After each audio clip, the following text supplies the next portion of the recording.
trouble. And boy,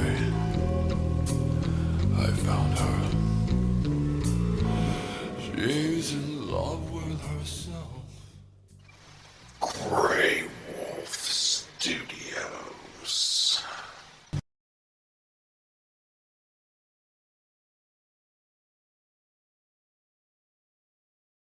Way overboard on that topic. Another question that I get a lot or see a lot is budget versus racing quality electronics or kits for them. Kits or electronics goes for both. Here's the thing: there are some good quality budget stuff out there if you're not going to race. Budget is for bashing. Racing quality obviously is for racing. Now, you can bash with racing quality stuff, and that's fine. Race quality stuff will hold up every bit as good as the budget quality stuff, um, sometimes even better. So, back on the budget side of things, though, you got crappy budget and you got decent budget. And an example of that would be um, and I hate to say I kind of hate to point fingers, but let's just take one that's um, a commonly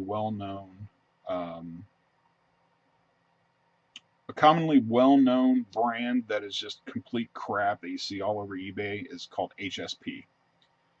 Another one is Exceed.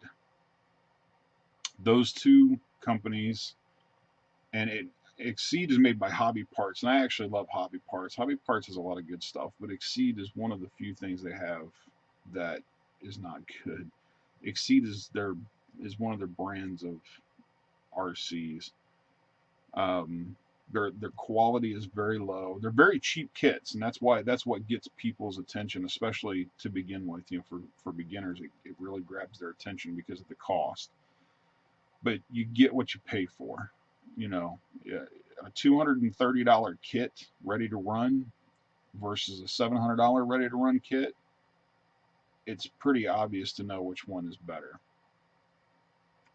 Now, that's not to say that you can't save some money. You don't necessarily have to buy that $700 Losi kit, but do yourself a favor. Don't buy the crappy, poor quality kits. Uh, Red Cat is kind of a Red Cat's a variable. I like to call Red Cat a variable.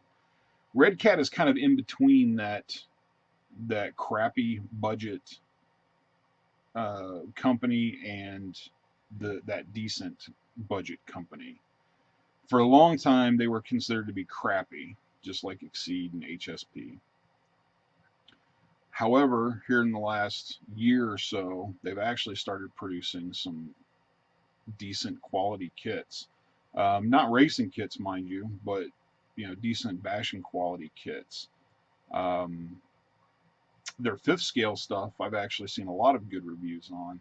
Their smaller stuff, the 10th and the 8th scale stuff, um, it's some of the newer kits are actually getting decent reviews. Um, a lot of the older stuff did not, so you got to really be careful with Red Cat. Um, Traxxas is probably one of the biggest, um, what I consider the biggest budget quality kit in terms of how good they are. Traxxas makes several great bashing quality kits for a decent price.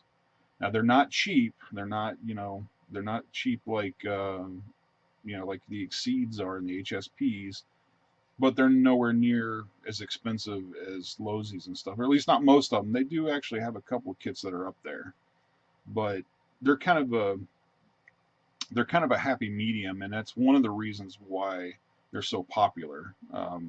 Traxxas is probably the most popular kit out there, at least in the bashing realm.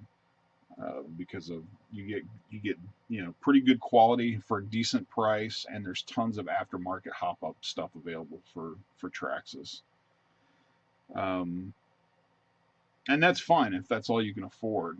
If you can afford more, then I urge you to go race quality, because you can always bash a race quality kit, but you can't race a bash quality kit, if that makes sense.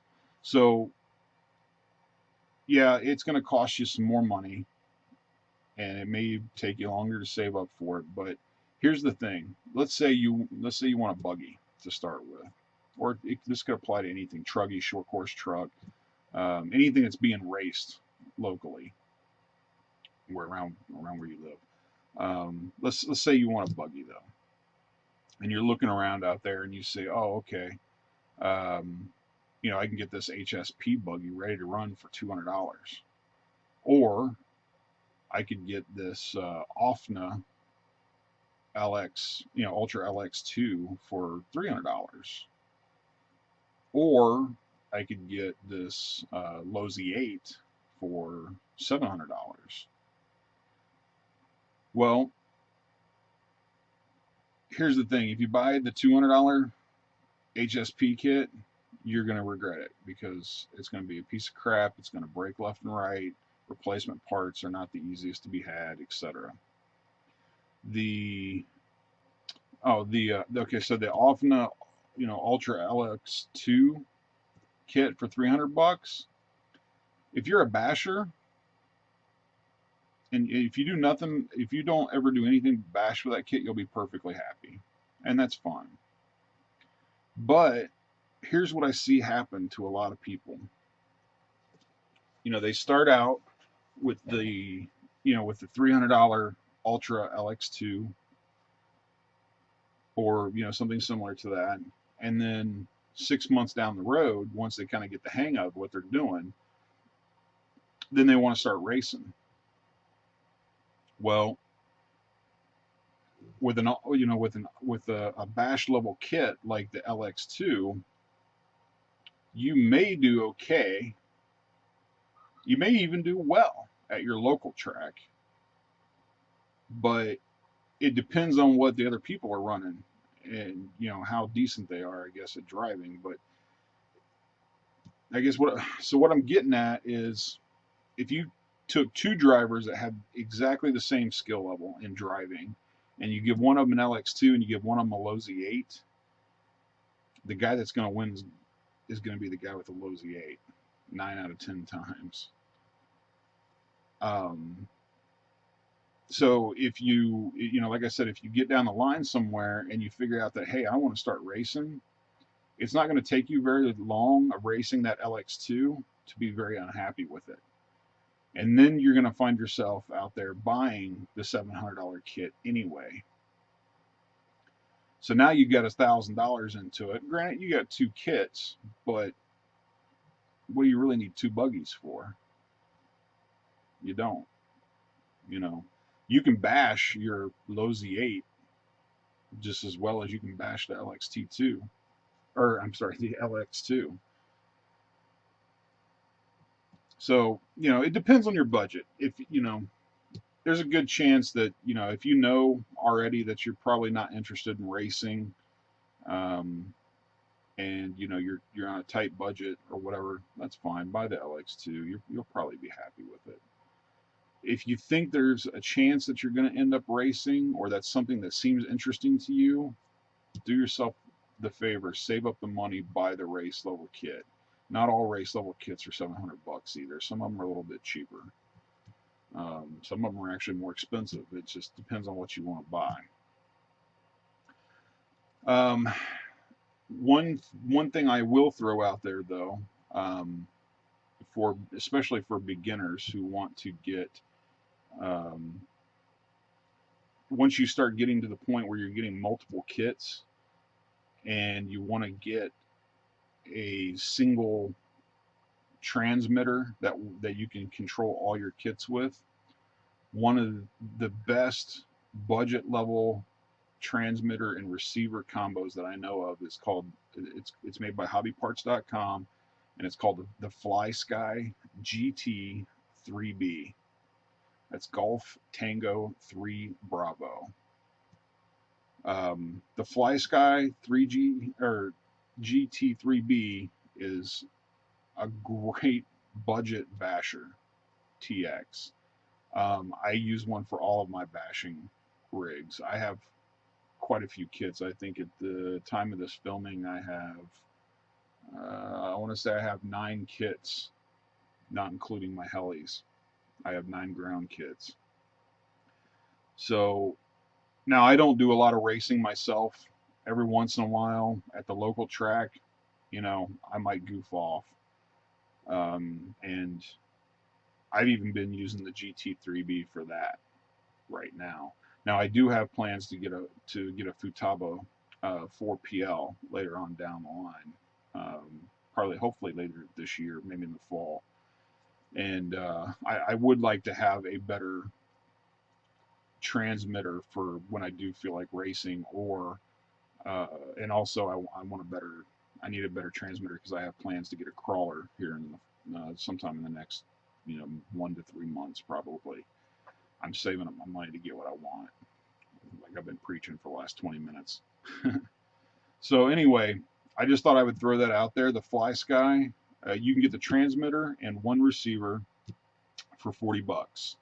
Additional receivers are only like $7.50, and on hobbyparts.com you get free shipping for orders over $50. So buy yourself, if you find yourself in need of a 2.4 gigahertz controller, or a controller that can control multiple kits. It has a 10 model memory on the GT3B. $40, and then throw a couple extra receivers on there, get you right over $50, and then you get free shipping.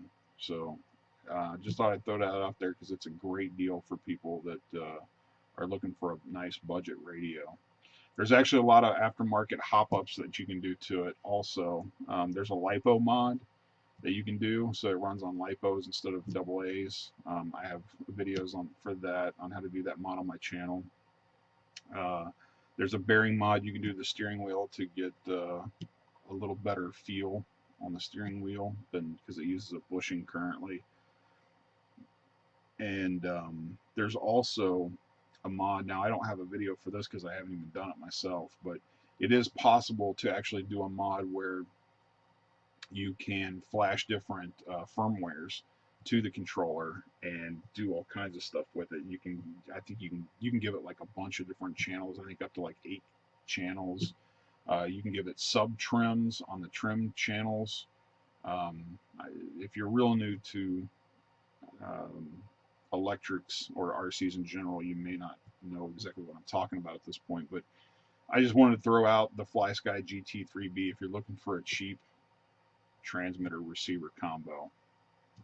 That's a pretty good one to buy. The last thing that I'm going to cover in the intro video here is just the basics of electrics. There's one formula that you really need to know for electrics, and that's voltage times amperage equals wattage. So volts times amps equals watts. Now voltage you can think of it as like water pressure moving through a garden hose. The voltage, or think of water moving through a garden hose. The voltage is like the pressure at which the water is flowing. The amperage is basically like the size of the nozzle on the hose, or how much electricity can be is being output at one time. And then wattage is basically like your total power output rating. So for example, if you're trying to, this comes in really handy later on, because when you're trying to determine what ESC can handle what motor and things like that, it that formula comes into play later on down the line, and I'll explain that in one of the videos later on down the line once I have a chance to go over motors and ESCs and LiPos and stuff like that.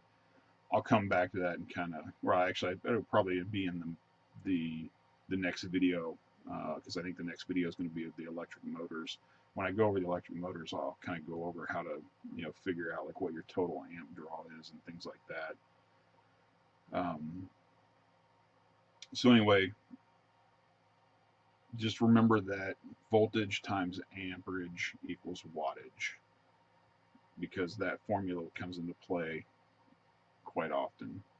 So anyway, that's it for my intro video. There's going to be several more topics. I don't know exactly how many of these topics are going to get cut up into their own videos, or some of the smaller topics that, I may cover 2 or 3 topics in a video.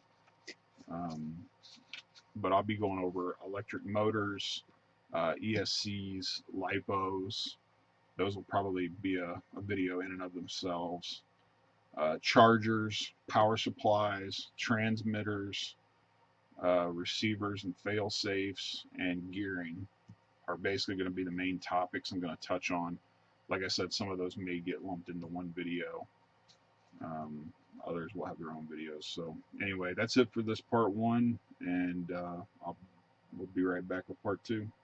Oh, if you have any questions about anything that you see in these videos or any of my other videos, you can get a hold of me one of 2 ways. You can either get a hold of me via my Facebook page, which is www.facebook.com/GrayWolfStudios74, or you can shoot me an email at GrayWolfStudios74@gmail.com.